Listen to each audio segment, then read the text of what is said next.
Life Stories brings you another inspiring tale of transformation and redemption. Imagine a millionaire, James Bennett, living in a luxurious mansion yet feeling completely alone. His life takes a surprising turn when a little girl named Emma recognizes him from a photo in her father's wallet, leading him to reconnect with his estranged brother and discover the true meaning of family, community, and love. Stay tuned as we unfold a heartwarming journey of second chances, profound lessons, and the incredible impact of kindness. Subscribe to Life Stories now to begin today's story and be inspired by what truly makes a life rich. James Bennett woke up to the gentle warmth of sunlight streaming through the silk curtains of his sprawling mansion in Brentwood. It was a quiet Sunday morning, and like every other week, he prepared for his routine jog through the tree-lined streets of his exclusive neighborhood. At 45, James was the epitome of success, owner of one of the country's leading tech firms, his net worth comfortably nestled in the multi-million-dollar range. Yet, as he pulled on his state-of-the-art running shoes, a familiar hollowness crept into his chest. The mansion, with its 20 rooms, a pristine Olympic-sized pool, and every luxury money could buy, felt empty. The silence that greeted him each morning was no longer a relief, it was a reminder of his isolation. In his earlier years, James had reveled in the race to the top. Every dollar earned, every accolade, and every deal closed gave him a rush. But somewhere along the way, he realized he had no one to share it with. As he stepped outside, the cool air brushed against his face, and the rhythmic sound of his feet hitting the pavement soon became a welcome distraction. The streets were still, save for the occasional gardener trimming the hedges of neighboring estates. James let his mind drift, replaying memories of simpler times, childhood summers spent chasing dreams with his younger brother David. Carefree days where success was measured in laughter, not dollar signs. But those memories felt like a distant echo now. His thoughts were abruptly interrupted by a voice, high-pitched and filled with curiosity. "I know you. Your picture is in my dad's wallet." James stopped mid-stride, startled. He turned to see a little girl, no older than 7, standing a few feet away. She had brown hair neatly tied into 2 braids and large, expressive eyes that brimmed with innocence. Her clothes were simple, a stark contrast to the opulence surrounding them. For a moment, James was too stunned to respond. "Excuse me," he finally managed, his voice soft, almost hesitant. The girl beamed at him, her smile as bright as the morning sun. "I've seen your picture before. My dad showed it to me. It's in his wallet." Confusion mixed with intrigue as James crouched to her level. "What's your name, sweetheart?" "Emma," she replied confidently, tilting her head slightly.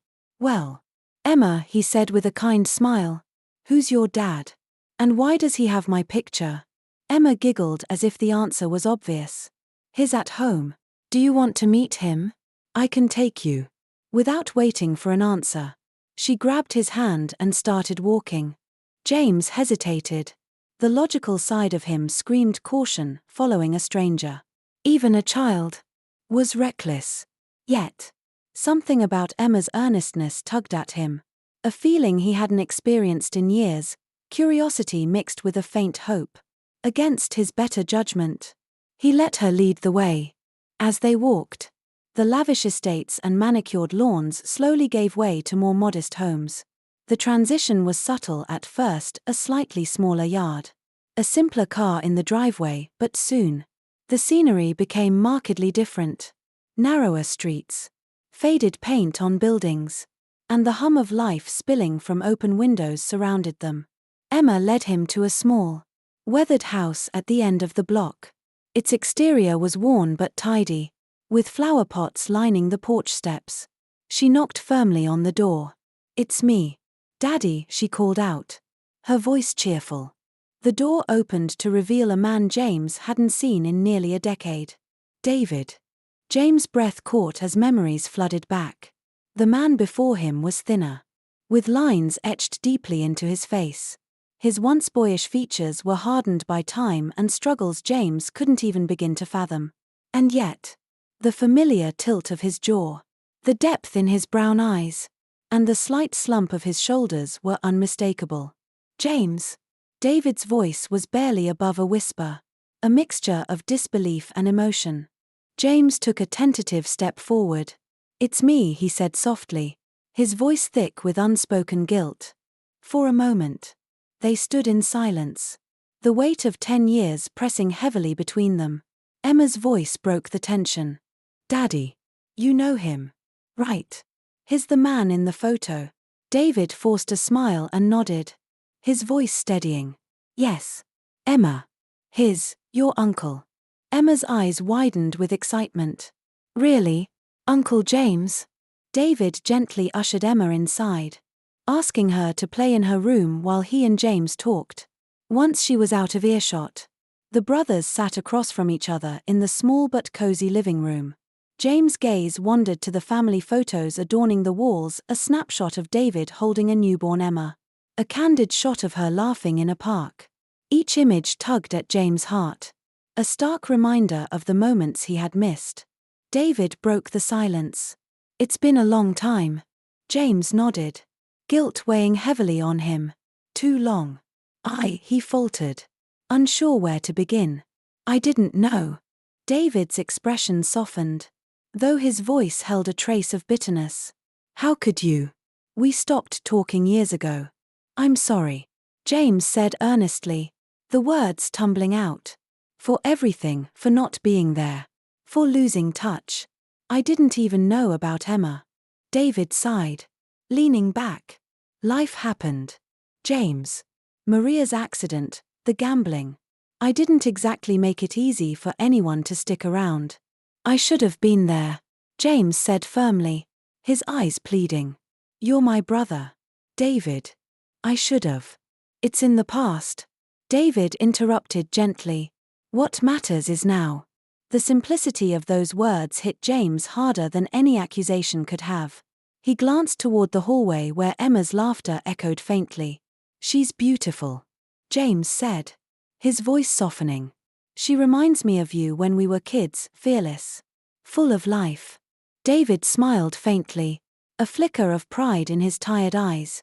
"She's my world." James hesitated before asking, "Would it be okay if I got to know her? If I spent time with you both?" David studied his brother, searching for sincerity. Finally, he nodded. "Emma would love that. And so would I." The words were a small olive branch, but to James, they felt monumental. For the first time in years, a glimmer of hope pierced through the loneliness that had consumed him. As he left that day, James knew this was only the beginning. The road to mending their relationship would be long, but for the first time in years, he felt ready to walk it. James returned to his mansion that evening, his thoughts swirling like the autumn leaves drifting in the cool Los Angeles breeze. The silence of the grand house, once a source of solace, now seemed oppressive. He found himself standing in his expansive living room, staring out at the city lights shimmering beyond his floor-to-ceiling windows. It was a breathtaking view, but for the first time, it felt hollow. His brother was out there somewhere, living a life of quiet struggle, while James had been lost in the glittering world of success and self-imposed isolation. The following week, James couldn't shake the image of Emma's wide, curious eyes and David's worn, tired face. He decided to reach out, picking up the phone after hours of hesitation. Their conversation was brief and cautious, but it ended with an invitation: breakfast at a small diner near David's home. The diner was a modest place, its worn red booths and the smell of frying bacon a far cry from the sleek, modern restaurants James was accustomed to. When he arrived, Emma waved excitedly from their booth, her smile as bright as the sunshine spilling through the window. David stood as James approached, his handshake firm but guarded. "You're early," David remarked, his tone neutral. "Didn't want to keep you waiting," James replied, trying to mask his nervousness. As they settled into the booth,